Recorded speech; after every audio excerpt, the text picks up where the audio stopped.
তারাবি না পড়লে রোজা হবে কি না, এই প্রশ্নটা অনেকেই করে থাকেন যে হুজুর, যদি তারাবি নামাজ না পড়ি তাহলে রোজা হবে কি না। দেখুন ভাই, আমাদের লাইফ থেকে যে সময়টুকু চলে যাচ্ছে এই সময়টুকু আমরা আর কখনো ফিরে পাবো না। আমাদের দুচোখ যখন বন্ধ হয়ে যাবে আমরা চাইলেও একবার সুবহানাল্লাহ বলতে পারবো না, আলহামদুলিল্লাহ বলতে পারবো না, আল্লাহর কুদরতি পায়ে কিন্তু সেজদা দিতে পারবো না।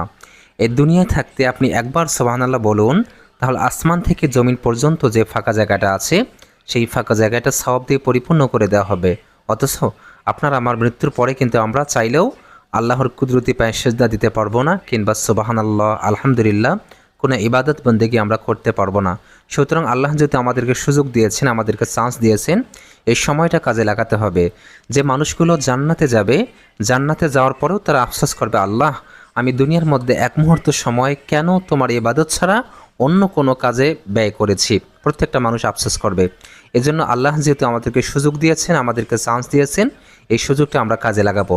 রমজান মাসটা হচ্ছে তাকওয়া অর্জনের মাস। আমরা প্রত্যেকটা মুহূর্ত আল্লাহর ইবাদত বন্দেগী করব।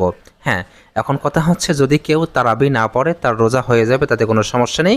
কিন্তু আমি আপনাদেরকে সাজেস্ট করব আপনারা অবশ্যই তারাবির নামাজ আদায় করবেন।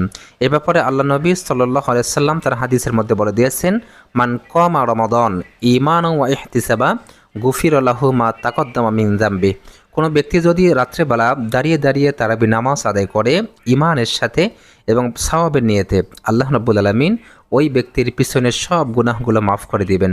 এজন্য আমি আপনাদেরকে সাজেস্ট করব অবশ্যই আপনারা দিনের বেলা রোজা রাখবেন এবং রাতের বেলা দাঁড়িয়ে দাঁড়িয়ে তারাবি নামাজ আদায় করবেন। তারাবির নামাজ যদি কেউ না পড়ে তারপরেও তার রোজা হবে, এতে কোনো সমস্যা নেই। আল্লাহ আমাদেরকে আমল করার তৌফিক দান করুন।